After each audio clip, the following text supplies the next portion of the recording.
All right. Hello, how are you doing? God bless each and every one of you this evening, this morning, this night, wherever you're at. We thank God for you. We are on In Between Your Lines once again. This time we're at the nighttime, so we're really in between your lines this time. Bless the Lord, oh my soul, and all that is within me. Bless his holy name. So we give God praise for you today. We say, we're just my partner Parsha told me you be yourself. So guess what? I'm gonna be myself. Bless you. We came out in our I call it our African wear today. I didn't have my hat, but I'm gonna find me one. I think Timu might have one for me. Bless God. But we thank God for you tonight, this morning, this evening, however you're viewing us through YouTube, Facebook, all different sites. We thank you for all that you do, all the likes, all the shares, all the great things. And we're just grateful for you and for you and for you and for you. And Portia, we are grateful for you. So, this is our first, in a sense, nighttime one, as we would say on our coast. But it's always a good time to give some words of encouragement. And today is going to be one of the things that my partner, Parsha. Hello, Parsha. Hello. How are you doing? You look lovely today. Got your butterflies flowing and stuff. Hair flowing. Got your jewels flowing. Go ahead, girl. Go ahead. Look. Try to keep. Oh, thank you, Jesus. Well, thank you. I love you in your festive African colors. Yeah. Thank you, ma'am. Thank you very much. And you know what's so beautiful about this is me and you have talked about this for a long time, this title. And our title today is why why don't men want to receive or accept their crown? Ooh. Well, it sounds like a topic that I'm going to be listening a lot. No, this is because I'm not a man. But why? Why do you think that men? Because you've raised how many boys? 6, 7, 8, 9. A lot. So what has been the hardest thing about them accepting their crown? In my opinion, most men are raised to be strong and valiant. However, you're actually humble. Because if you were to stand on your throne and wear that crown, then you're arrogant or an asshole or cocky versus confident and assuring. Okay. So in my experience, when I have overpoured into my sons and my husband and my brother and my dad and any other man that I've been able to love on, that's not something that you guys have been okay with. Not necessarily accepting. You accept it, but acknowledging it. That's the word, because that's not what men do. That's not part of the man code. It's something that but it's not something that you say, and it's something that you show, but inadvertently, not directly. Because when you do that, then it's taken a different way. Maybe. And like I said, I'm a woman, so this is just me looking way on the outside, trying to figure it out. Because even in my personal experience with just friends, I'll send a nice message, edifying them, whether it be their courage, their handsomeness, their intelligence, their bravery, or just them being awesome. And they, the comment is thank you, but it ain't that serious, or you ain't gotta say it like that, or instead of just thank you, and coming back like, yeah, I know, it's been more of a humbleness receiving, which is honorable, because I've learned that it's sometimes better to allow somebody else to toot your horn for you, but at the same time, you need to drink that Kool-Aid and believe it yourself so you can stand those 10 toes deep and know that you are that king, know that you are worthy, know that you are awesome, know that you're that greatness, that we expect and see in you. So it baffles me when I've been around men that have not been poured into, especially when they are deserving of it. That's the part. It's like, for the ones that may not be deserving in my judgmental eyes, those are the ones that think their shit don't stink. But for the ones that walk it, talk it, do it, but they don't look for the acknowledgement. They don't expect it. And then when you give it to them, it's like, whoa, wait a minute. I'm just doing what I'm supposed to do. I'm just being who I'm supposed to be. And they're doing it excellently. So they're not expecting that adoration. They're not expecting that encouragement. They're not expecting those compliments. So it's just one of those things. Well, this is what I'm supposed to do, right? So you shouldn't have to say nothing because it's me being me. How understood me to be me as that man that I am. So it's always been confusing to me because I'm a complimentary person. If you've done something wonderful, I'm your cheerleader. I'm your attaboy. I might do it again. I keep that role, keep that going. And I'm sincere about it. But it just feels like when I start cheering, it's so foreign to the ones I'm cheering for. They're not used to it. They don't expect it. And then it feels unreal. Like, you ain't supposed to say that. You ain't supposed to do that. So I don't know why men don't accept the crown that they have been blessed with. And, like I said, sometimes the ones that overdo it are the ones that, what you talk about? Yeah, that was your daddy, your uncle, your brother. That wasn't you. But, it's just a weird situation that I've noticed.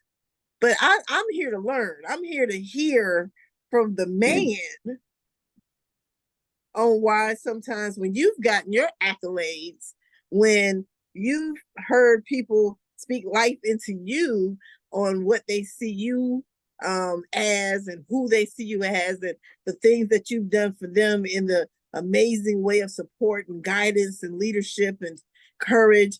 And then you what? You talking about me? Why? Are you talking to me?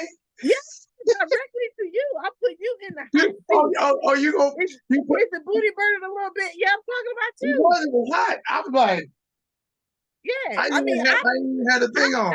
I'm not a man on this show, so I'm talking to you. Why sometimes when people love into you, you act in a way maybe like you either don't want it, don't recognize it. I won't say you don't think you're worthy, but it's just something that takes you aback. Why? Well, I feel that sometimes, when you're growing up, you weren't poured into all the time, or I wasn't poured into. I think I would say coming from humble beginnings, being raised by a mother, single parent, home, the whole nine, beautiful thing. But at the same time, not seeing the father being the king. Mm-hmm. And the accolades for me to get is always, I guess you would say, taken back, because you say, and almost like what you said is, I'm supposed to do the thing that I'm doing. Mm-hmm. It's second nature. Holding the door open for the woman, making sure she pull the chair out for her, But for me to get, well, you did a great job, you're this and that, and you're like, but I still got some flaws. I still got some, I still got some things that I feel that I haven't worked out. And, so to take the encouragement or the what would you say, to take the great, not criticism, but to tell some compliments and say, hey, Mike, you did a great job. And you're like, because we're always critiquing ourselves.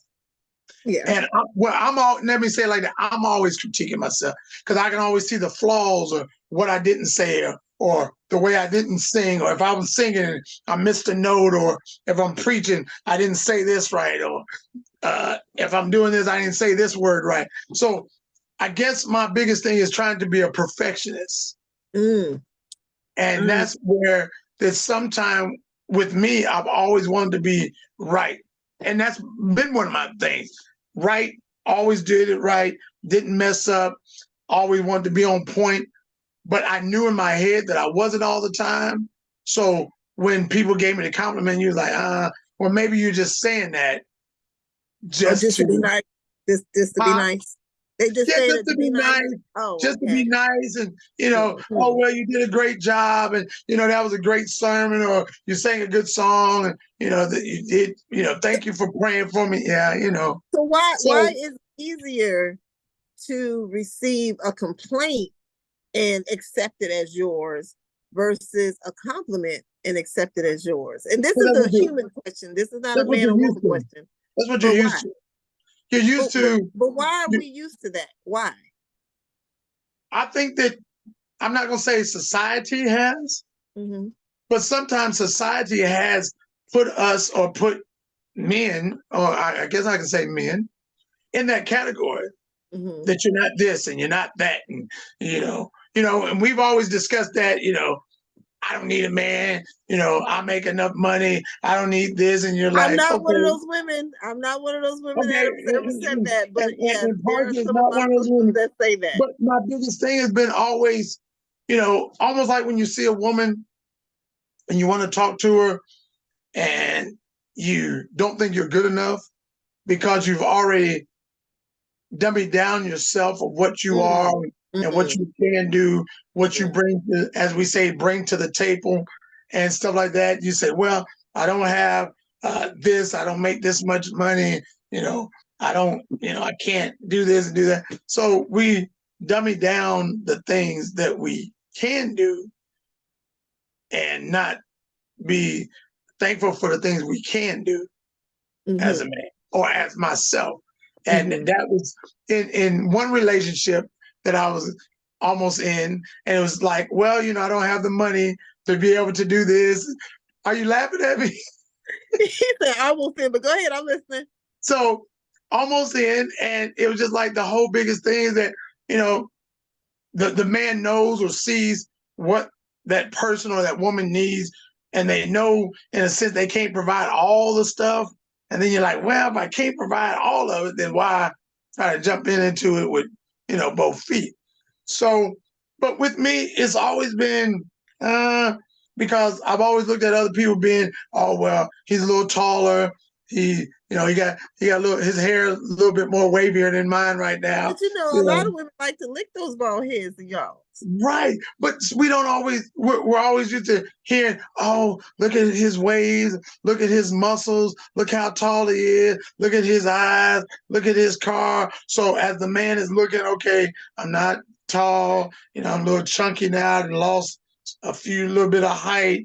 My muscles ain't as big as they used to be, and just one of the things is that we don't love ourselves as much as we should. So we don't give ourselves that, hey, well, I understand where you're at, but get back to where you can be. So appreciate what you got. And then if you need to move up or do something better, then do that. But don't push away the things that people have said. So ingest it and marinate on it and say, well, this person said, you sing real good. And then you look back and you say, man, I did do a pretty good job. Or, you preached a great message and I learned some stuff. And you're like, I learned some stuff from my own stuff because, but it's always been with me, has always been, I wasn't good enough. Always. And I guess that's, and it's,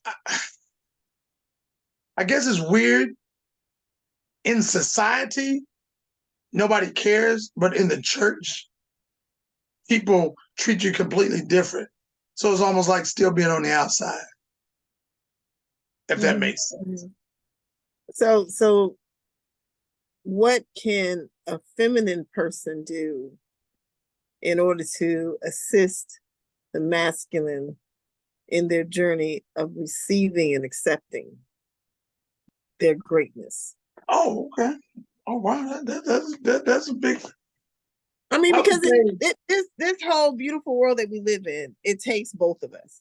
You know, yeah, there are certain things that you can do without another human being. There are certain things that a woman can do without a human being, but God put us to be together.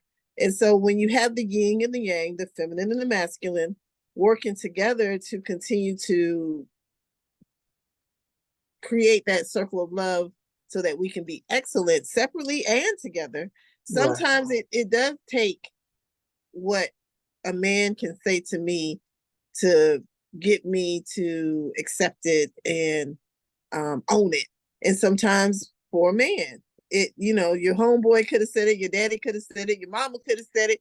But sometimes when the right female comes along and says it in the right way, then it hits home, is what I found.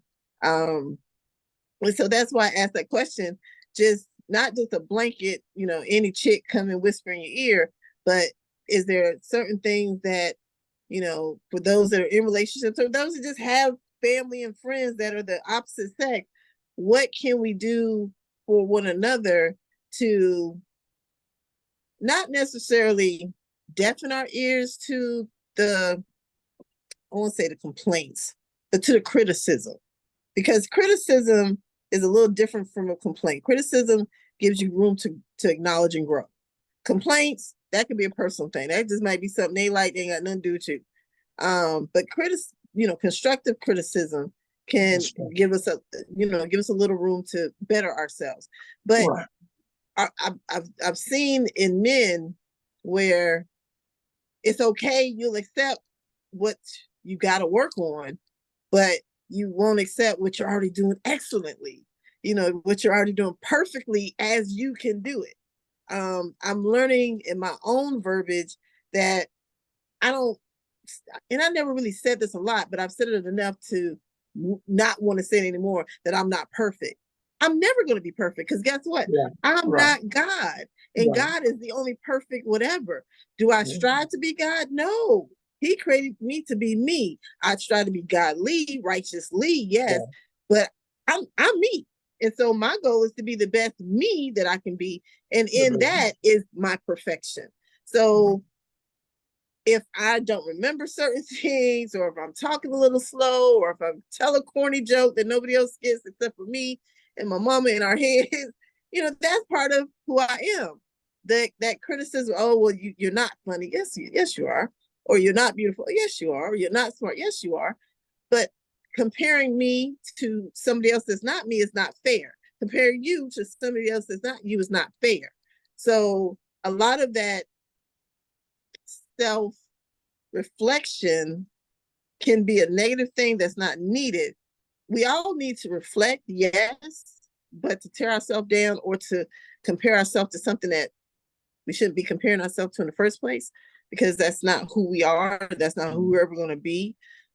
May do us an injustice when it's time to receive those compliments, when it's time to look in our own mirror and own that superstar that you're made of, and that, the things that you do great.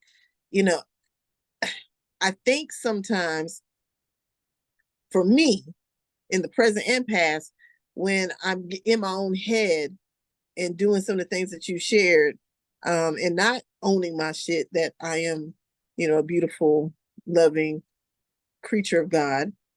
Sometimes that right phone call or that right conversation with a masculine person will help erase that self-doubt or that complaint versus compliment, and redirect it to be another jewel in my crown. Right. So sometimes we women think we know you guys. And I do think I know men pretty decently. I still have a lot to learn, but I think I got the basics down for the most part. I just like the way you said that. I got the basic, turn the key, open the door. No, I'm just saying. Okay, so let's go back to the example you were sharing earlier. Most Southern men, and I'm pretty sure other men in other countries or other parts of the country and other countries do these mannerisms as well. But I live in the South, you live in the South. So most Southern men are taught, in order to be a gentleman, the door thing is big. You open the door to a restaurant for the young ladies, you let them go before you, or if you're on a date, you open her car door, certain things, pulling out her, you're taught those things. Women are taught to learn how to sit when you pull the chair out, or we're taught how to say thank you when you open the door, but we're not necessarily taught in broad spectrums what it is to do to show that thank you, or to show that, you know, you asked me out on a date, I'm accepting the date, but that's not good enough to say I like you back. That's not good to say I'm attracted to you back, or I'm yearning for a relationship with you back. You know, there are not too many places that women go to learn the basic rules of how to show adoration to that man. You know, some of us are just happy and do it by mistake, by over complimenting you, or okay, well, you know, he made me feel good by doing this. I know he likes this, so now I'm going to do that for him. But it's not a standard. It's not a playbook. You guys have a playbook on how to appease the woman, how to get our attention, how to make us feel warm and fuzzy, and sometimes trick us into believing that you want one thing to get the other thing. But I mean, we don't have a playbook for the most part. You know, we have been taught how to receive those mannerisms, but we have not been taught how to bless you back because of those mannerisms. It's either don't talk too much, feed them and up them. Yeah. You know what I'm saying? Those are the basics. And most men hearing that be like, well, that's pretty much, if you do that and you're halfway cute, I'll be happy. Yeah. Okay, but there are some times where we women want to do more because you guys are doing so much for us and with us, and you deserve more. So it's like, how can a woman help to continue to let you know your crown is shining bright and is strong and firm, it's not cracked, it's not slipping, it didn't fall off, you're still jiving and doing what you have set out to do, and you're doing it well. Right. Well, I guess I would say that it's a respect factor. I think that's the biggest thing that a man wants. When he does something good, he wants to hear it. He wants to hear the affirmation. If I was laughing at one of my guys, ministers, and he said, you know, his wife told him one day, said, "Baby, I just love the way you take out the trash." Mm-hmm. And he was just like, "What? Take out the trash?" But it was just like, look, I'm trying to get you to take out the trash, but I love the way you take it out. Mm-hmm. And I love the way you bring those groceries in, all the bags, and you know, set them down, and you know, you go get all the other bags, and you know, you make sure we get everything in, and make sure the car is right and everything. And most of the time, to me, it's always one of my pet peeves is thank you, or like, especially when I get in the car, my biggest thing would be thank you. But my good woman test would be if I get you in the car, I open the door for you, get you in the car. I would at least like the other part of if the car ain't unlocked, at least unlock the door, push the door open, you know what I'm saying? Say, hey, baby, I got you, you know what I'm saying? But, you know, it's never, you know, sometimes they like, I'm in the car. I'm not taught to open the other side. No. If it's raining, please open the door. You know, push it open quick. Exactly. But it's not always been taught like that. When you get in the car, you just like. And some people don't even say thank you. No. So it's the point is the affirmation of telling the guy how good he's done. You know, we might not have done it all the way good or great, but honey, thank you for, you know, cooking dinner. Even if the dinner was terrible, the effort of us doing it, washing the dishes. I had a buddy that he washed dishes, but he don't put the dishes in the dish strainer right. Mm-hmm. So his wife will go back. Are the dishes clean? The dishes are clean, done, and she'll go back and re-clean them and re-put them in the dish. In the dish. So what I told him, I said, man, don't do them no more. Just don't do them. Just don't do them. So if I do something, if it's taking out the trash, wiping off the table, putting the food up, honey, thank you for putting the food up. Thank you for wiping off the table. I was going to get that. And that's what women usually say. I was going to get that, but thank you for doing it anyway. The other night I was at my lady's house and I wiped the table on. She said, "Well, did you put soap?" I said, "Baby, I always put soap on the thing. This ain't my first rodeo. You know what I'm saying?" But, I put some squeak on and wiped it down, try to dry it off and everything, move some stuff over, swept underneath the table, all this good stuff. And she just like looking like, "What is your problem?" And not meaning what is your problem, but thank you that you're doing that. Exactly. And that's just like when she'll call me or if the wife would call and just say, "Hey, I love you." There's no reason I'm calling. I just needed to call you and tell you, or vice versa, whichever one. Thank you. For what? Just thank you. Mm-hmm. And hearing that from a woman tell her man, thank you, I don't know what it does to us, but it's like, I feel appreciated. I mean, it does what it's supposed to do. It's affirming that you did something wonderful and good. It solved the problem. It made them feel emotionally positive. Thank you does a lot. That's a big thing for me. I will try to do whatever I can do when I can. And I'll do more if I feel that you're actually thankful.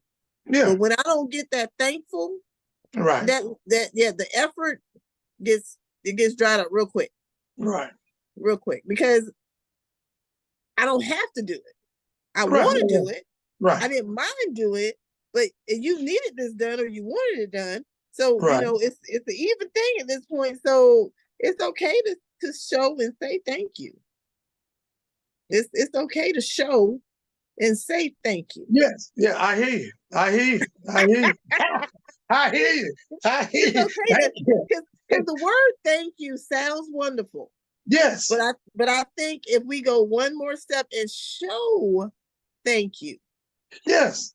That keeps that wheel, I call it a circle of love. That keeps that circle of love just continue to grow and blossom.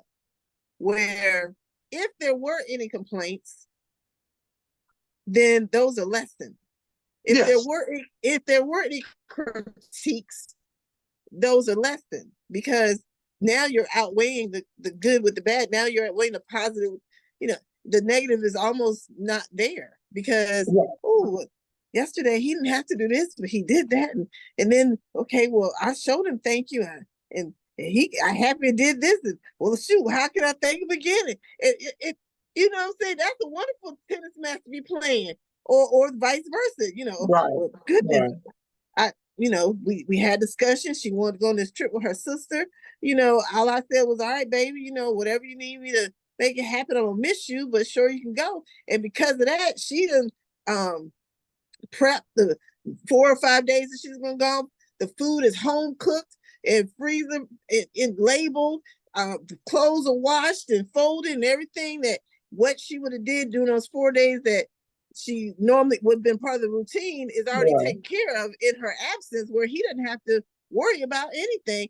And she gave him a little extra good nookie before she got on the plane. Right. That's a thank you. That's a nice thank you.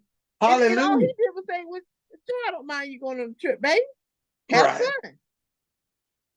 And of course, you get another thank you when you come back home.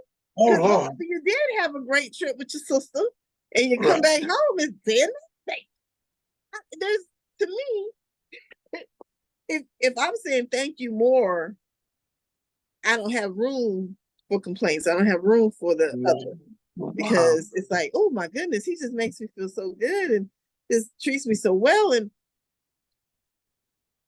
all I can say and do is thank you. Thank you. So that's what I feel about the whole, and I think that's the same on both sides. The thank you and the thank you. Oh yeah. For the woman.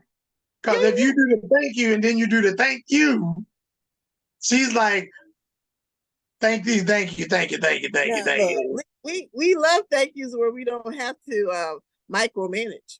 Right, right, right, right, right, right, right, right. Yes. So Yeah. the thank you, just the affirmation. I think that word thank you is just sometimes it's not given enough. No. Uh, from the man to the woman. Thank you, honey, for thank you, honey, for making sure that the kids are right. Not me, but thank you for getting the house right. Thank you for the groceries that you went and bought. Thank you But for it's putting them okay to thank you for being that protector, that provider, that leader, that problem solver, that advisor, that But see, we counselor, don't that do that friend. all the time. We But don't do it's that.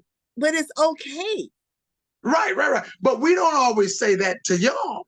I We don't understand. always tell I you understand. thank you for the little things. Yeah. Uh, Yeah. Thank you for running the bath water and putting some But Epsom salt in there and but bringing.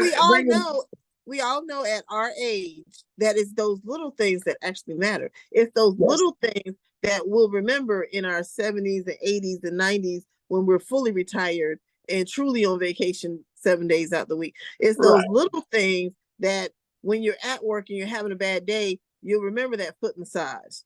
You'll remember that her leaning her head in your lap and you playing in her hair while you watch a movie, but neither one of y'all can remember what the movie was saying because you're just in each other's energy. Those little things is what life and love is really about. And so, we're saying the little things matter. yes, yes. I mean, don't get me wrong. You know, I love to travel. I love Yeah, to travel. I love to eat. I like people watching in different arenas of life, and that's beautiful. But conversation with someone that cares about me trumps all that. right, Seeing his smile, feeling his just appreciating energy because of something I've done to assist him in any kind of way, that's what I live for. right, And it may not have anything to do with a concert or a trip or a flight. It's just when you're in the moment of the travel, when you're in the moment of eating dinner, the conversation is what matters. The interaction is what matters. When you're right, laying across the bed and watching TV because it's date night, and just that quick kiss on the neck is what I remember versus the movie we watched. right. That's what I mean by the little things is what makes life and what matters. And like you said about 10 minutes ago, if the acknowledgement of those little things are something that's practiced more often, Right. that little becomes our greater and our life becomes fuller. So, yes, if we're in traditional roles and if the men are out there making the most money and paying the bills and the women are taking care of the kids in the house and everybody's saying thank you baby for paying that bill and making sure the lights stay on and thank you honey for taking care of the kids, making sure they keep their grades straight in the house. But at the end of the day, we can't forget the reason that all happened was because we chose each other. Right. Right. So complimenting each other first of Yes. just how you still love me, how you still look Yeah. at me, and you don't Right. even have to say anything, but I can see your eyes saying you're so beautiful and I still love you. Even though it's been 20 years we've been together or 10 years we've been together, today you're just as beautiful as you were on the day that I first saw you. And Right. there's no words exchange, but that energy says it all. Or as she's looking up at you and just gazing and just all the things that she's been able to cry on your shoulder about and tell you and just feel that safe space and just be able to be truly her because you are you. Those are those moments where that thank you is felt without being said. And those are the moments that are remembered when somebody's in a hospital bed, when somebody's, taken away from each other because of work or life happens, you gotta go take care of somebody's parent. Those are those moments that you yearn to come back to. Right. So if you're saying thank you and you're showing thank you for those moments will continue to happen more and more and more. And that is one hell of a beautiful relationship. And I think that's when my crown gets a little bit tighter and I put it on a little bit straighter.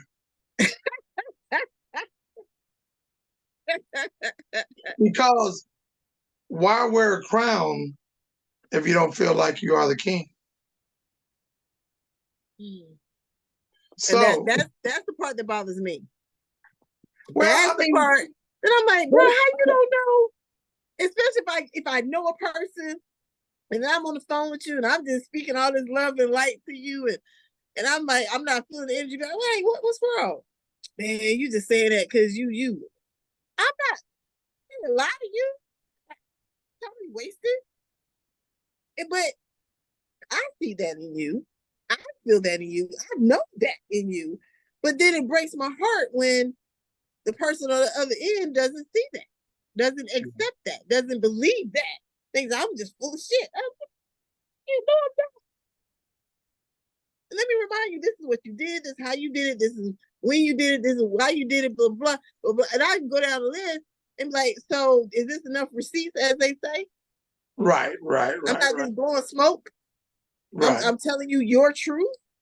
Right. But apparently other people have just taken. And men have gotten used to being taken. And even though you may not want all the tangible things that you've given out, but as you receive those emotional things and those verbal things and some tangible things too, because y'all like and y'all deserve this shit too. But as you receive something back, that keeps you stronger to keep doing and giving and being. Right. But if you're not receiving anything back except for some stranger, because for me, a lot of people that I say that to, I don't know because of business. And I'm just being me. I'm typing a message because they complimented or they bought something or whatever. And I'm excited. And I go on their page and I learn about them. And I'm like, oh, well, happy Father's Day. And congratulations for you showing up to so-and-so's graduation or helping your son, fix his lawnmower. Because that's what's on their post. And I'm just being sincere that they seem like an amazing dad. Yeah. Right. Well, I wish my kids would say this to me. Your kids never said that to you. But all is on your page is you and your kids, and they're smiling. They're happy. Somebody doing something right. And I'm like, well, you know what? Sometimes the people that we care for, and I don't know why it's set up like this, but sometimes the people that we do certain things for will not be the ones to shine your star.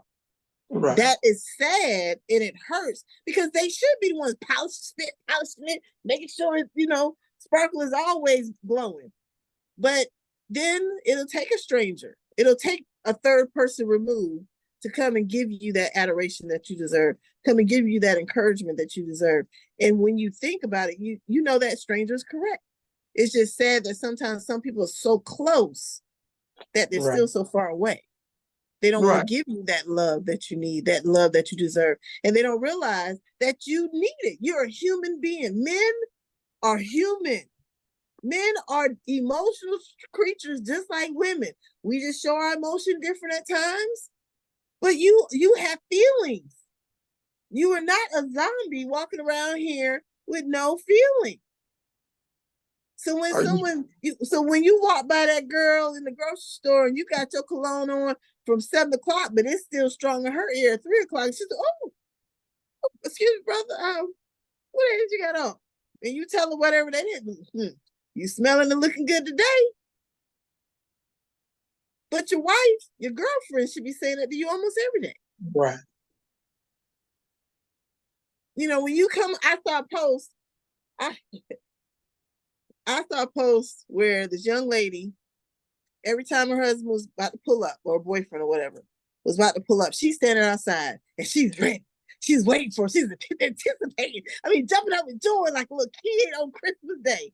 That man would get out the car and she would just jump into his arms and hold on tight and kiss him passionately. And she did that like 3-4 days in a row, according to the clip.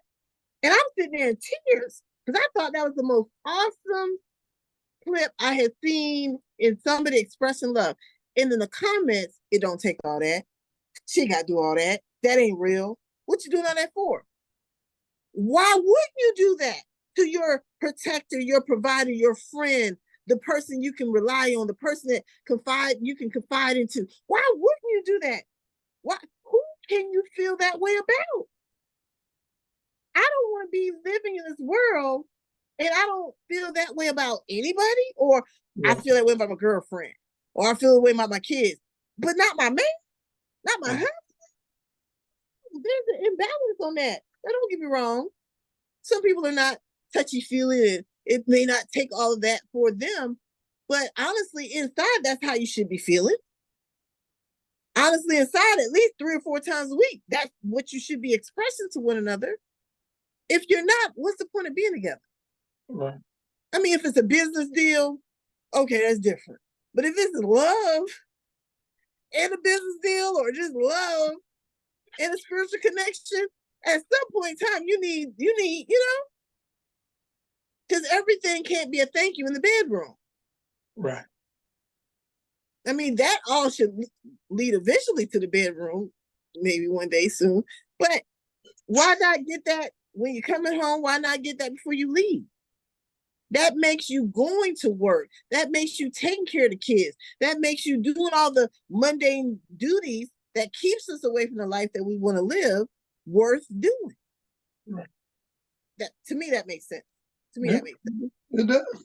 I have a huge problem here lately dealing with men that don't think how I love is genuine, because they're not used to someone celebrating them. Okay. So Right. as I get to know, as I fall in love, as I cherish, I'm that ride or die, whatever. I don't know ride or die. I already got one husband that passed. I ain't trying to feel that weight up again. But I'm that cheerleader, is what I call myself. You know, if you had a great day, I'm happy you had a great day. I'm excited you had a great day. You ain't had to get a 50% raise. You didn't have to be the salesman of the month. You just had a great day. And guess what? You come home, you have an even greater day. Why not? While you're at work, hopefully my text messages will add to that great day that you're having at work while we're away from each other. And in the absence, if I'm traveling or you're traveling, we can't come together, all of our conversations and messages should continue to help you have great days. And some people can't accept that as being genuine because they're so used to the arguments. They're so used to the complaints. They're so used to the negativity that when you have someone positive that is truly full of light and love come into your life, it's foreign. You can't trust that. You don't deserve that. I'm not good enough. If another man that dates me says, I'm gonna let you go so you can be found by someone that can love you better than me, or whatever that bullshit quote is, I'm gonna shoot them in their toe. In the toe? Because stop letting me go to be found by somebody that is better than you. Do the best you can. And unless I'm complaining, I ain't going nowhere. But that has been a common statement in my life, from a husband to a boyfriend to a lover. I mean, it's just, okay, so if I'm so great, wonderful, good, why not keep this good thing that feels good, look good, tastes good, treats you good? Do you need to do self-work? That's fine. Work on yourself. I'm patient. But don't cast me out here to these jokers that I don't have the patience for, because you don't believe in your own divinity. Right. And that is the problem that frustrates me on why, when a man looks in the mirror, because I teach women, and I won't teach, I encourage women that I meet, get butt ass naked, stand in front of that mirror, everything perky, drooping, whatever it may be, and love on yourself. Because guess what? You are the only you God created. So however you look, that's your opinion. I choose, when I look in that mirror, to see something that's beautiful and fun and sexy and divine. Front, back, side to side. And if I could flip upside down without falling, I probably would. But I love me. And so I encourage women, because they be like, how you get so confident? I'm like, well, I had people pour into me over my lifetime. Because I had some some negativity from people that's supposed to love me, but God sent more people to pour the truth and the positivity into me after that bullshit. So I drank their Kool-Aid. Now I'm drunk on me. And so, yes, when I look in the mirror, I know that I'm worthy. I know that I'm beautiful. I know that I'm a class. I know that I'm a queen of empress. I know that I'm a good stuff, of that great thing. I know that. And so I encourage women to do that. But I think there's somebody needs to be out there encourage men to do the same thing. Because as much as you guys do for us and do with us, you don't require the accolades. Now, there's some, what's the word, narcissists or assholes, that's what I call them, that require that. But most of those, excuse me, most of those guys don't deserve what they demand. The guys that are not demanded are the ones that are actually doing it. Right. And you're not expecting it. And then when you get it, it's like, oh. And I would love to reverse that. I would love to balance it or just change it, because the same way that God wants us to worship him, it's minimum requirement. But thank you means a lot to God. Acknowledgement of who did it means that to him. Simple, basic. We live in 2024. We're not required to do offerings and sacrifices and kill the goats and all that stuff. We ain't got to do none of that now. All we have to do is believe so we can receive and give thanks. He makes it so easy. Too easy. And that's why if a person's not a true believer,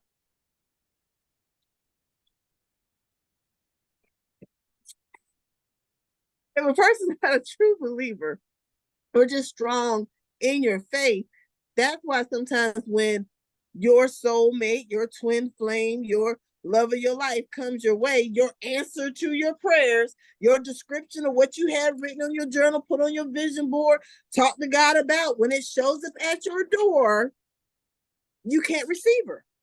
You can't receive him. Because you don't even believe God is real for you. So then you're praying to God that you're halfway believing he might be okay, and he might be loving you, he might be real, but I'm a roll the dice and say this prayer and hope this hope and cross my fingers and do it on a dare. And then because that's all the mustard seed of faith, because that's all he requires. So when the answer shows up, looking good, smelling good, feeling good, sounding good, tasting good, all of that, and it's just for you, you can't believe that.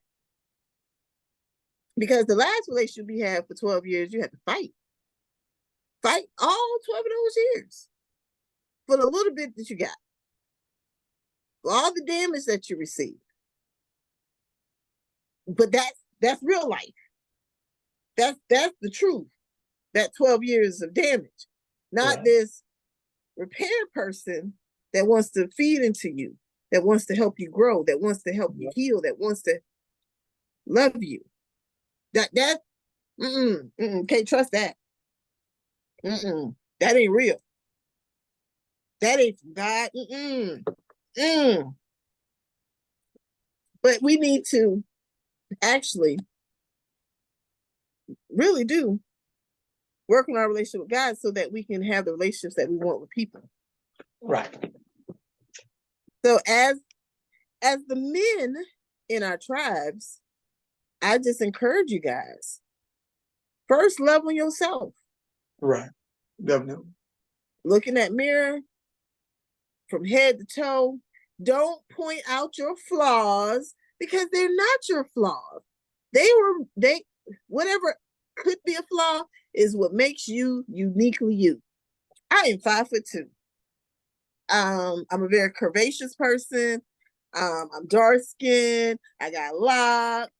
I got pretty teeth, straight teeth. My eyesight, but I can see. But all of that, I can turn all of that into a negative. I can complain about everything I just said. But there's nothing negative about what I just said. It just makes me me. So when we stop looking in the mirror and pointing out, the broadness of your shoulders, which some women want to climb on that because that thing looks sturdy. The thickness of your arms, them things look strong. They don't look that flabby. They look like you can handle all this. And even when it's not what another person's opinion is, you need to love on that yourself. You need to put them arms up and show that Popeye muscle. And love on yourself, because as the leaders of yourself first, then your relationship, and this, I know that for our viewers, I know that we speak in a lot of traditional statuses, but our heart is open to whatever you and your person or persons agree for your relationship to be. But as you are in that leadership position, you got to lead yourself first. If you're not going to follow your own advice, how you expect somebody else to follow your own advice? I had a guy that wanted to date me. And I think I'm a very open-minded person. I know I am. Ask my sisters. And so as I'm talking to this young man, I live a very untraditional life, non-traditional life. I've been living non-traditional for over 20-something years. I can't explain how I live. I just know I live it, and most of the time I love it. And so I'm talking to him, and he's giving me advice on what I should do with my finances, how I should raise my kids. And this is a welcome conversation, that you just have it amongst friends. However, when I reflected on that conversation, in some of his advice were beautiful recommendations that I could apply and make my life journey better. Yes, absolutely. But overall, I looked at, is he taking the advice he gave me and applying it to his life? Oh. And when the answer for that was no, I took his advice on some of the things, checked those boxes, did it, life got a little better, thank you, sir. But I can't be with you because I can't follow you because you're not drinking your own Kool-Aid and you're not following your own advice. Wow. And that to me is huge. I love men of action more than men of words.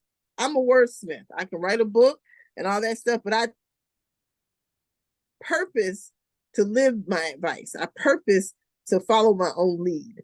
And so for me, I need a man that follows his own lead. I need a man that purpose to live his advice, because that we're equal that way. I can trust him. I'm not going to trust that, oh, you can tell me how to do mine, but what you doing over there with yours? What you doing? Because yours will affect mine and mine will affect yours. So if you get me straight and I thank you, but you crooked, and then your crookedness is turning in the opposite direction, and then you're going around the tree, then I will be wound up there eventually. And I don't want to be wound up in the tree with you. I want us to go in the same direction as smoothly as possible. So for me, I couldn't bond with that person the way that he would have liked to. And I shared that with him in as loving and as kind words as I could. But it was just one of those things that I can't follow your lead. You gave me some good advice on some things, not everything, but on some things, and great, thank you. But overall, if I don't want a coach, I wanted a man, I wanted a spouse. Because the coach doesn't have to play the game with you. They can give you the best plays, or what, they ain't got to run a lap, they ain't got to throw a ball, they ain't got to bounce the ball, but they can give you some of the best plays ever to win. A coach can do that. That's what a coach is supposed to do. They ain't ever got to step foot on the field with you. But if you follow their plays, you can win. He would have been more of a coach to me than my man. I don't want a coach. I wanted a man. You wanted a man. Mm-hmm. And the same way men don't want a nagging mom, they want their woman. So right. There are times like when you were talking about when your lady was acknowledging all the things that you were doing after she cooked, you were cleaning, and she was just amazed at all that you were doing.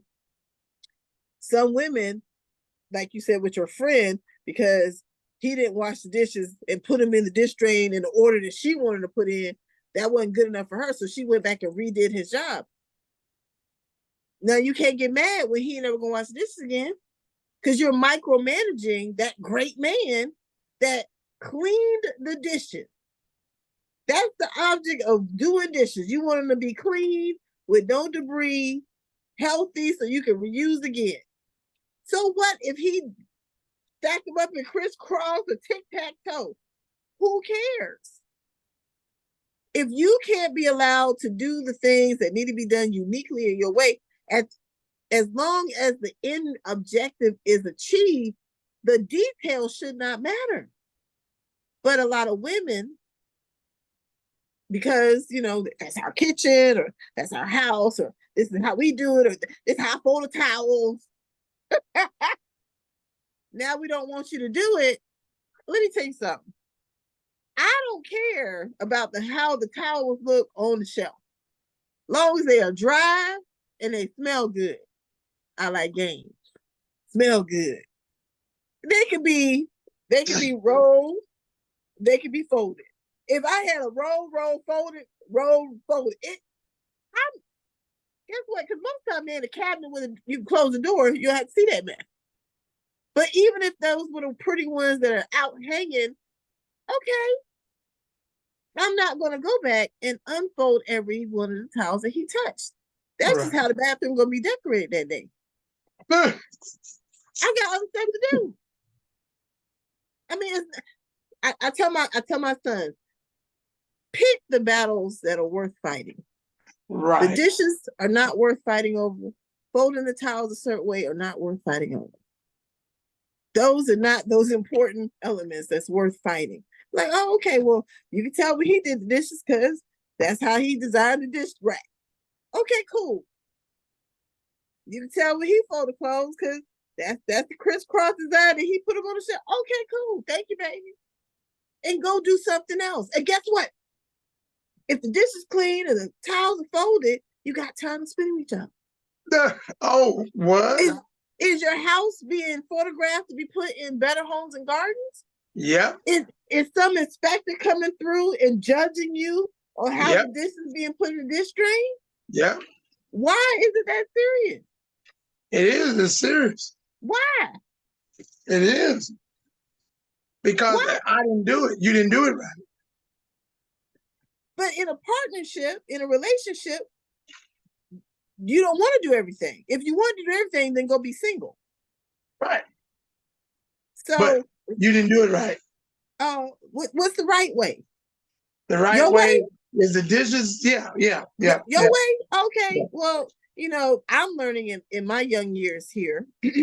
There's a right way, there's a wrong way, and there's a righteous way. Okay.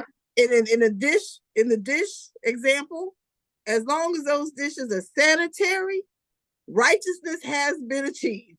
Righteousness has been achieved. I'm done with you. As those towels have been cleaned and placed in the bathroom where you can utilize them again, or in the linen closet where you can utilize them again, righteousness has been achieved. It is not that serious to argue over some dishes or not get no punani over some towels. It's not that serious. Hey, it's serious. This is supposed to be the way they are. They ain't in there right. Okay. I mean, that, hey, like I said, hey, those are just my opinions. Those are my opinions. The dishes were not right. You didn't turn them right. They wasn't stacked to the left, from the left to the right, to the right to the left. Okay. In my first marriage, the one I don't talk about, I was washing dishes after working 2 jobs. Came home from working both jobs that day, both full-time jobs that day. And I was washing dishes because I had cooked dinner also after working 2 jobs. No kids. We got no kids. We had no kids. Oh. And I remember him coming in the kitchen and throwing a fork in the sink and saying, "That's disgusting. It's dirty." you're lazy, blah, blah, blah, blah. Oh, he was very verbally abusive. And I'm looking at the fork going, there was like a, what do you call it? A dry spot on the fork. You know, because back in the day, you had the little liquid dry thing. And I'm not good with dishwashers. Still not. Yeah. I've had dishwashers in every house I've ever lived in and owned. And I will use the dishwasher as a dish drain. I still like to hand wash my dishes, whatever. So during that time, I was really beginning to learn how to use the dishwasher. And whatever that dry liquid that you would have to put in the dishwasher whatever. So long story short, the fork wasn't dirty. It just had one of those water stains. Yep. But he threw it in there like it had poop on it or something. And I looked at him because the young mind that I was in at that time in my life believed everything he said. And I'm scrubbing. You can't scrub a water stain off a stainless steel fork. So 15 minutes of my life was wasted trying to fix a problem that wasn't a problem. Right. And from those type of situations, I've learned certain things. Like I said, you pick your fights, you pick your battles, and in certain things, it's just not that serious. Right. And then it's all in how you talk to one another. It's all in how you treat each other. And so I promised myself, once that relationship was over and done, I will never be in another relationship that's abusive mentally, spiritually, or physically ever again in life. Right. Because it's not worth giving that kind of time and attention to that type of environment. Right. So I went all the way on the other side of the spectrum, and I overlove and I over appreciate, because those things were not done to me. And so I know what I was doing. I know it, as they say, I was bringing to the table and all this other stuff. And so I chose to, whoever I chose to partner with and bond with, that they would know that I love them. They would know that I am excited to be with them. They would know that I'm glad they picked me and I picked them, and whatever we're growing together, I'm looking forward to be blessed beyond, as you say, measure. And that's an everyday occurrence. And that is my purpose in life. That is my go-to in life. And so when you're doing this with men and you guys are unfamiliar with that type of praise, that does make me sad. That does break my heart just a little bit, because most of you are so deserving of that. Most of you, and I understand that, it don't take all that. You ain't got to do that every day. And I get that, because we do have to listen, because you don't want to make your man feel uncomfortable. You don't want to be like, all right, bitch, calm down. I'm sorry. I didn't even say that part. But you don't want to be like, you do it too much. Now it's not enjoyable. You're aggravating. But you want him to trust your actions and trust your words, especially when they're genuine. We should never be... How we treat the person inside of our house should be better and greater than anybody outside those doors. That's true. No one outside of your home should know you or feel better than your person. My husband used to come, my husband was a flirt. I'm a flirt. We got along great. But he loved on me in such a way, when we left the house, and if we're in the grocery store and I'm pushing a buggy, he might have just tapped me on my ass as he is complimenting this big booty Judy that's walking to the left. But there was no jealousy in me, because he's been pouring into me all the day long at home. And guess what? I saw her fat ass too. I probably was like, woo, and he looked, and we saw it together.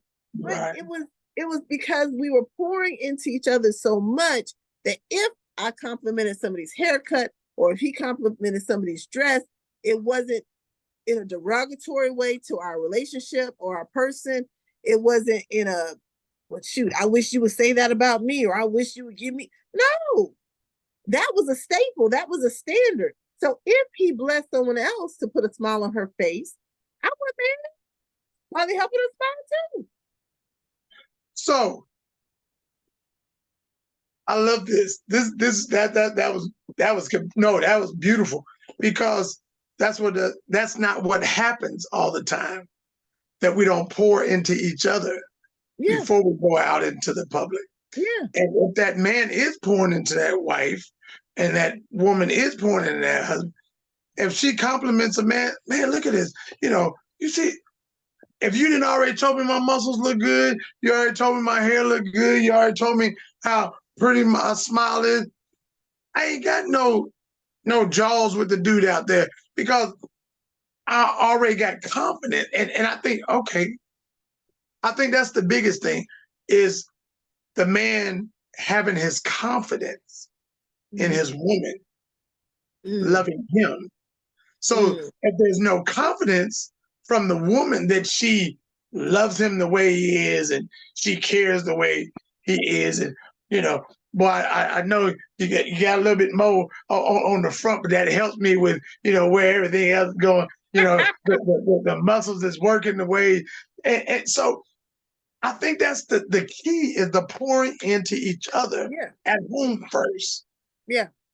At home is where everything starts. As we always, let's as biblical, it says start at home first. Save the people at home. Tell your children at home how they're great and they're kings and they're princesses and they're destined to do something. Because when they go out in that world, somebody else is going to tell them completely different. But if I already got my crown set and fitted, then I don't have to worry about what the world says to me because I know what home has already told me. Yeah. So as we say, if we got that relationship with God, I don't have to worry about what you say on the outside. You ain't this. I know what my God told me. I know what he tells me in his word, that he loves me, that I'm the righteousness of God, that I am the head and not the tail. I'm above and not beneath. Wow. I'm the lender and not the borrower. If he tells me that, so I guess our biggest thing is if we have the confidence and the belief at home that when I get out there in the streets, I can fight anybody. I can deal with everything out there. So the biggest thing is getting home straight first before you go out into the world.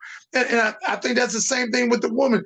As the man compliments the woman and she's feeling some type of way, well, girl, I had that man, girl, you know what you look like. Exactly. You know what you coming with. Exactly. If I'm pouring, and that's where, good Lord, that's beautiful. If there's no pouring at home, the pouring outside is going to be completely different. That's why relationships break up because that man said, girl, you look good. Look at them eyes. Look at be one of them turnarounds one time. I can't do that turnaround because just one time. Exactly. Take her around. You are fine. Your person, well, but it ain't about that. It's about your personality. It's about what your heart look like. But if that husband doesn't compliment it or that wife don't compliment it, when you go on the outside, that's why everybody's leaving and going to the other side because the compliments is like, boy, if my man did that, I would do this. And so you're like, wait a minute. She said, but I ain't. Yeah. You stupid at home. You ain't this at home. You're no good. You ain't about nothing. Okay, wait a minute. So you expect me to be excited about when we go outside? Your heart is hungry for that. Your heart is starving for that. I tell men that want to bond with me. Granted, I don't care about the followers I have on social media. I don't care about the patrons I have on the business. I don't care about the people that show up for my shows. What matters to me is how you look at me. What matters to me is your compliments. What matters to me is your voice in my ear. That's what matters to me. But like you said, if you're silent and you're just thinking, well, she knows she's beautiful. She knows she's smart.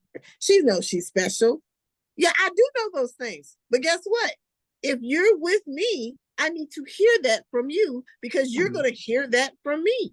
You're going to feel that from me and you're going to know that from me. So if I'm supposed to follow you or submit to you, which I love being a submissive woman, but I need to know what I'm submitting to. I need to know what I'm following.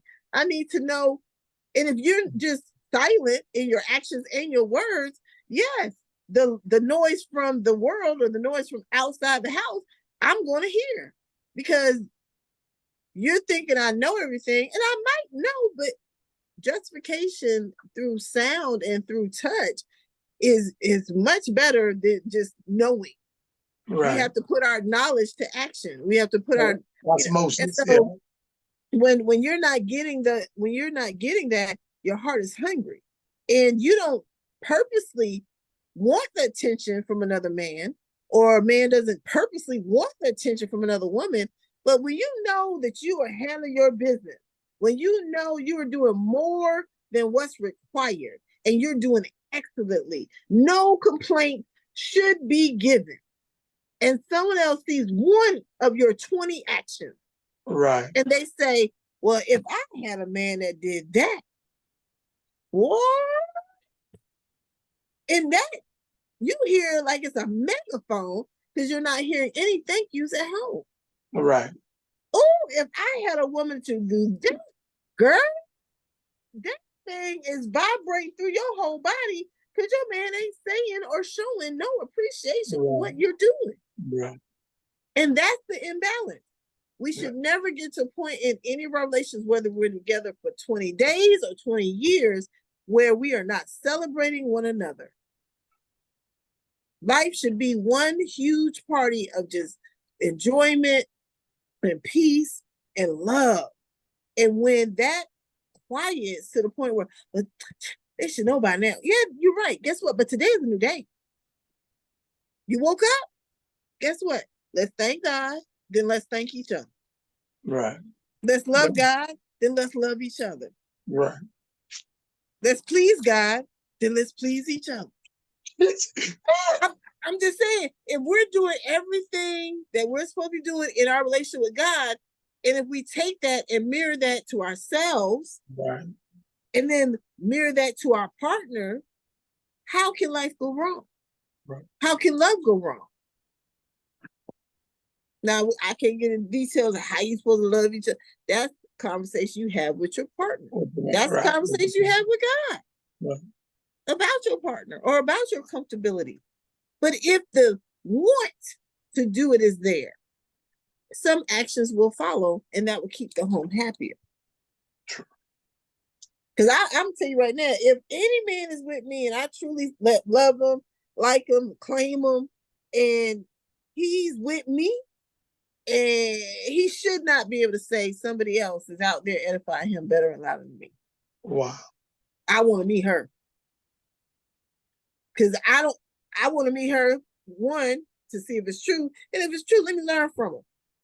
Because you ain't going to outdo me, not to my dude. Right. Not his mama, not his sister, not his auntie, not the ex-girlfriend from 12 years ago. No. The ex-girlfriend, 12 years? No, this is my job now. And I am a professional cheerleader. Got the pom-poms to show it. You still do a cartwheel. You gonna do a cartwheel? I can still do a cartwheel. Are we helping you up when you get to the other side? No. Oh, you got and land on my 10 toes. Yes, I can. Okay. I told that to my daddy last year. Well, early this year. Well, last year before I had the car accident. And he was like, "No, you can't." And I got in his front yard twice. How'd you feel after that? I knew you was gonna say that shit.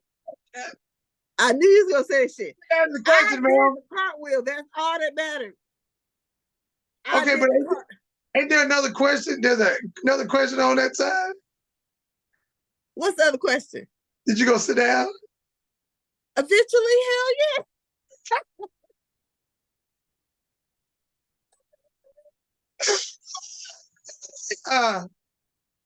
So I'm gonna do that again. I'll do it again. Not right now. I got about 4 more months of therapy for this knee, but I'll do it again next year. Next year? Next year.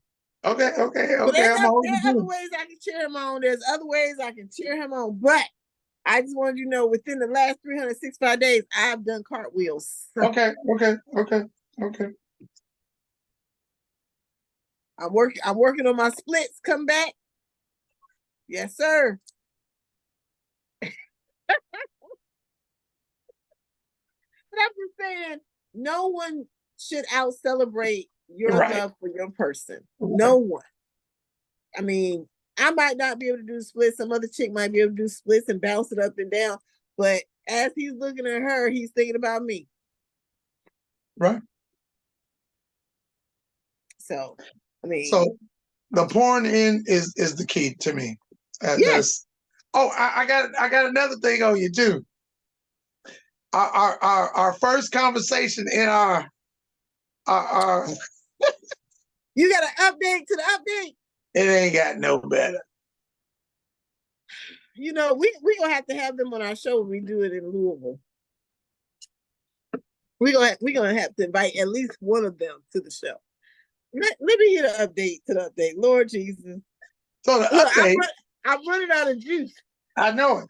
So the update, I asked the question, did he bring any roses like I did last time? No. Yeah. And he didn't went and seen the movie twice now. Without her? And I think the brother-in-law was gonna invite her. And I guess either he just like, nah, then I gotta put, because the brother-in-law paid for him.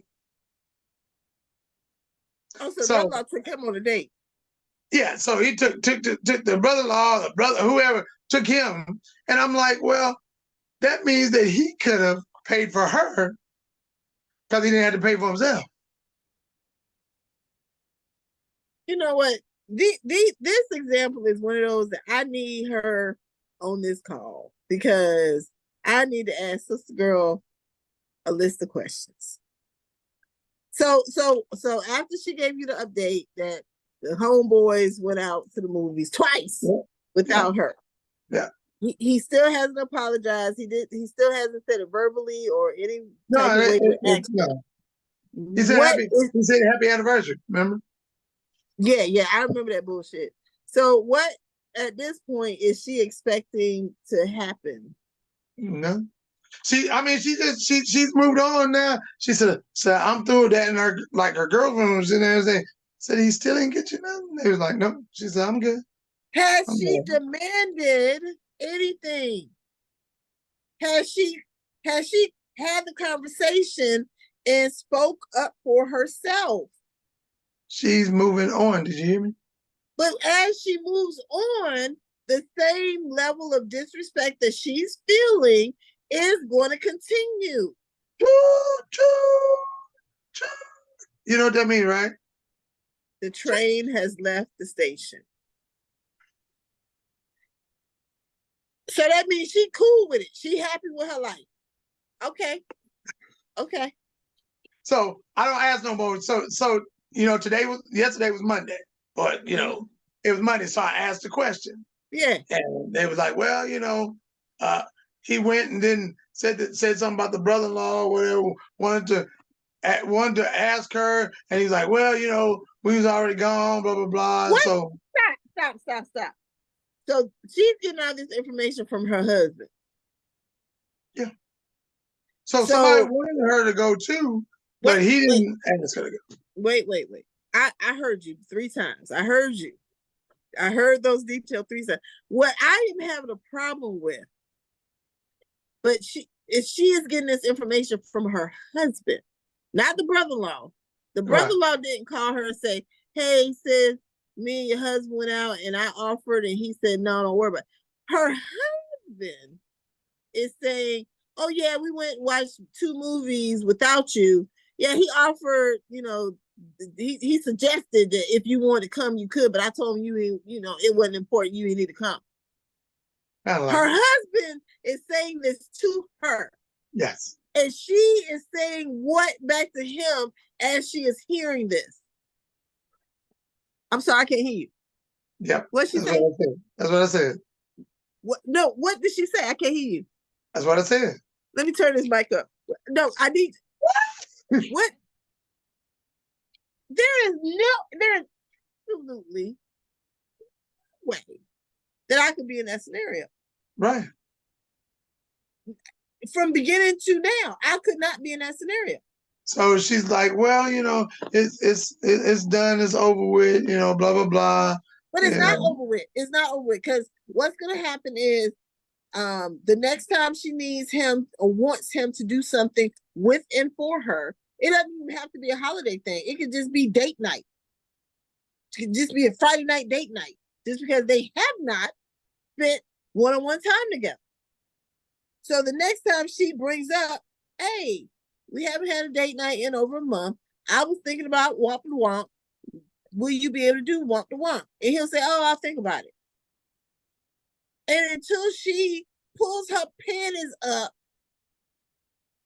and puts that on the table and has a conversation and speaks up for herself, the situation is not going to get better for her. He cool. He fine. He know he wrong. He know he's selfish. I don't want to say wrong. He's selfish. He wrong, but he's selfish. Because he knows that if he was to be treated like that, he wouldn't like it. He know he wouldn't like it. But because she's not complaining, and this will be a legitimate complaint, but because she's not voicing her true emotions and feelings and desires to him, okay. And I don't know what she's scared of, but I can't be with a man that I'm scared to talk to about how I feel. I can't be with a man that I'm scared to relay what I need, especially from you. Water under the bridge. Until the next time. Yeah, you need some more of that. So what you heard my ice, right? So what I challenge you is the next time she comes to you within 2 weeks, she's gonna come to you in 2 weeks, or her friend will come to you in 2 weeks. Well, let me tell you what just happened. The next time one of the little peoples come to you in the next 2 weeks, I will hit. She good, I'm good, we good. Until she speaks up for herself, she ain't gonna be on this show no more. No. Yeah, we're done. Because I thought it was Monday. We was done. The purpose of us doing in between your lines is so that your line can become a circle of love, a stronger circle of love that blossoms, that blesses, that grows, and that can be a blessing to other people learning through your lesson. She ain't learned yet.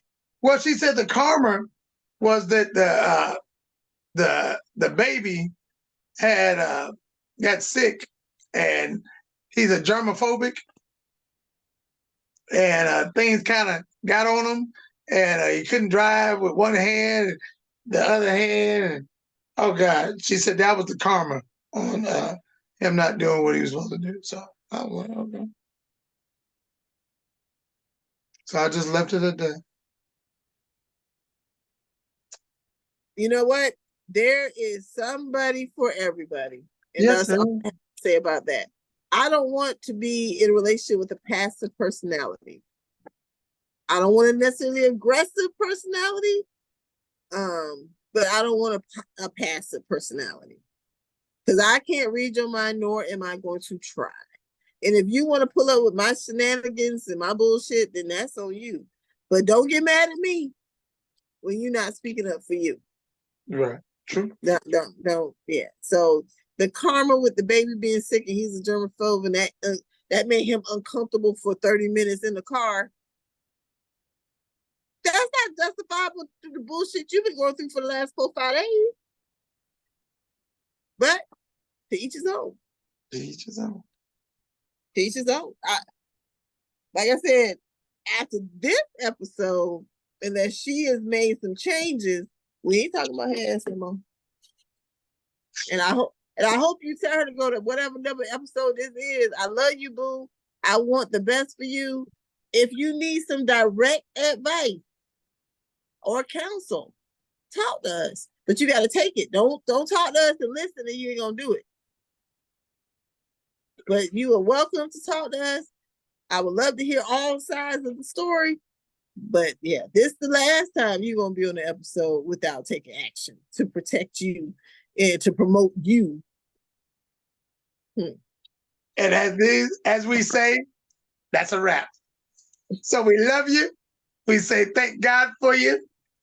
We thank you for taking the time out to hang out with us today, this evening, tomorrow, whatever day it is with you. Wait. I got a challenge for you.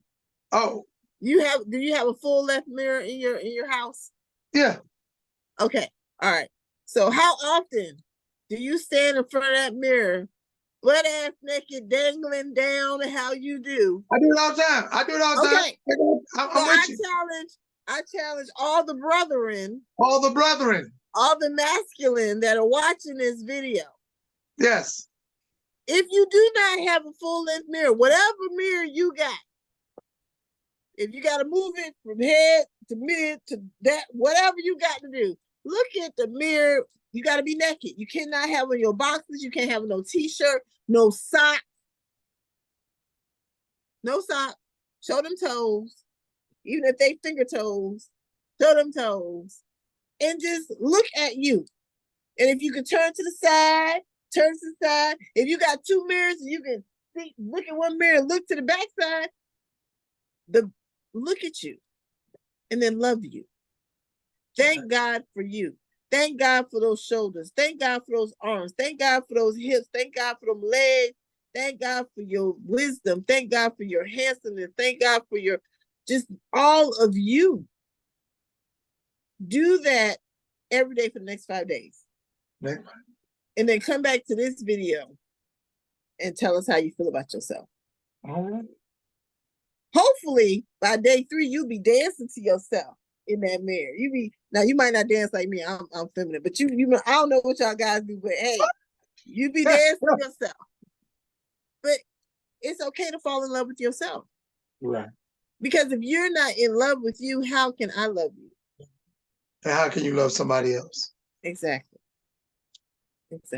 So, even though you say you do it, I need you to do that for the next 5 days so that y'all masculines are doing it together. Amen. We feminists, we're gonna do something else, but this y'all week. This week y'all week. So we get a week. Yeah. At least 5 days. Well, we appreciate the week then. Okay, so brothers, I challenge you for 5 days. Look at yourself in the mirror. Turn around, check it out. Don't look at your flaws, but say how good it is. You are not allowed to complain about anything you see. The minute you see something that you think you're going to complain about, you say, I love that. I love the wideness in my nose. I love the sharpness of my cheekbones. I love the thickness of this is what I'm saying about me, y'all. Okay, because I hope we really got to say that. You're so silly. I love the thickness in my hips. I love the curvature of my breast. I love the bigness and thickness of my arms and the strength that it gives. Love whatever you see. You are not allowed to complain about nothing. Nothing at all. There's no negativity when you're looking in that mirror. Even if you got one hair standing on your head, I love the curl of that hair that's in the middle of my head. And for you brothers that paint your hair on, I love the shade that I painted on this morning. Don't whatever you could have and might have and want to complain about, I love. And you'd be like, oh, what Harsha, I'm lying to myself. You know, this ain't be the first time, the last time you lied. Lie and love. Because eventually, you will find those things that you truly love. But for a person that's never stood in front of that mirror, butt naked, looking at themselves, the first 5 things you're going to point out things you don't like. A woman, oh, I got a fupa. Oh, I got stretch marks. Oh, I love those designs called stretch marks. It reminds me of the motherhood that I went through to birth my 3 children. So the first time, it's going to be hard. You're going to feel like you're lying to yourself. It's okay. It's okay. So by day 5, you'll find those things that you truly love, and everything will be genuine.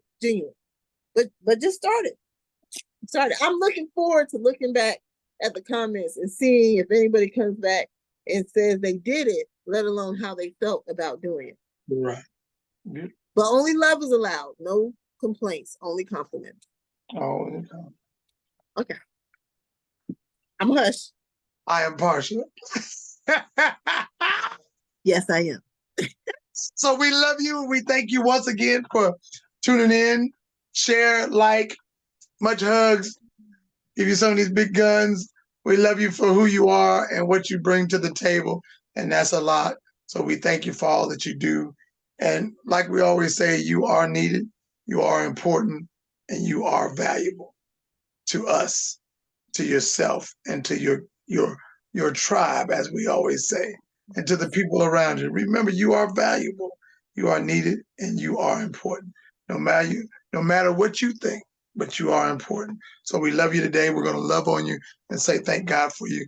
We're going to say, God, thank you for another day. Thank you for another blessing of our people that will be watching. Thank you for those that have already watched and loved and shared and all that good stuff. And whatever they're going through right now, Lord, let them remember that you see them. Hallelujah.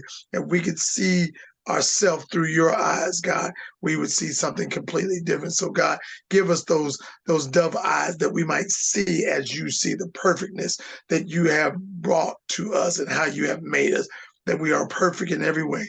And we give you praise for God, for doing what you do in us.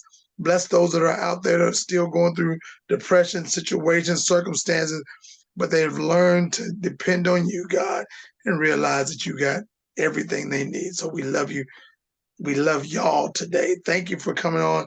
Thank you for being a blessing. Thank you for being a blessing to somebody else. God, thank you. In Jesus' name we pray. Amen. And we bless you once again for being on Mike and Pasha in between your life. Your life.